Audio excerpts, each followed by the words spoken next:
2 वर्ष 7 महीना और 26 दिन, याद रखिएगा।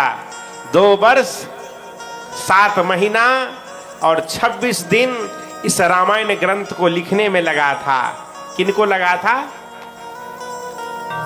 जोर से बोलिए, तुलसी बाबा को और विश्वनाथ बाबा को समर्पित कर दिए। काशी के पंडितों में खलबली मच गई कि अब जगत में रामायण की प्रतिष्ठा होगी, हमको कौन पूछेगा।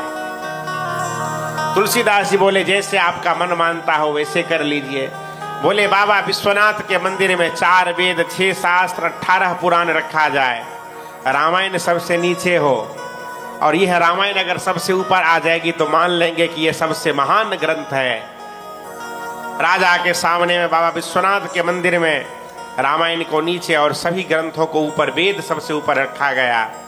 रात को ताला बंद कर दिया गया। अगले दिन पुजारी जी जब ताला खोले तो बाबा विश्वनाथ के मंदिर में पाया गया रामचरितमानस ग्रंथ सबसे ऊपर, और उस ग्रंथ के ऊपर में शंकर भगवान का हस्ताक्षर था, सत्यम शिवम सुंदरम। और मानो शंकर भगवान ने यह कह दिया कि जगत में यह रामचरितमानस का पाठ जो कोई करेगा, मानो उसे वेद पढ़ने का ही फल प्राप्त होगा।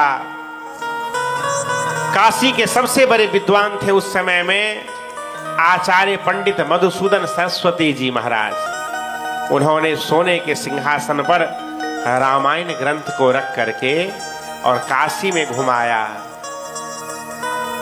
और रामायण जी उस दिन से रामायण जी हो गए।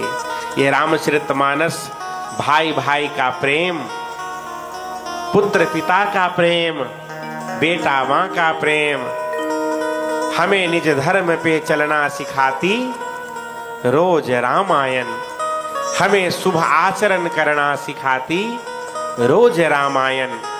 रामायण को घर घर में पढ़ना चाहिए, रामचरितमानस को हमारे सिलेबस में होना चाहिए।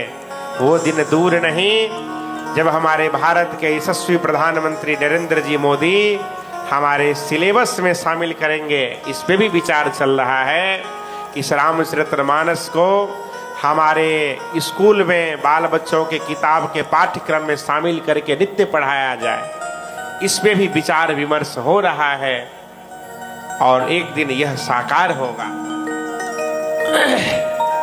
अस्तु।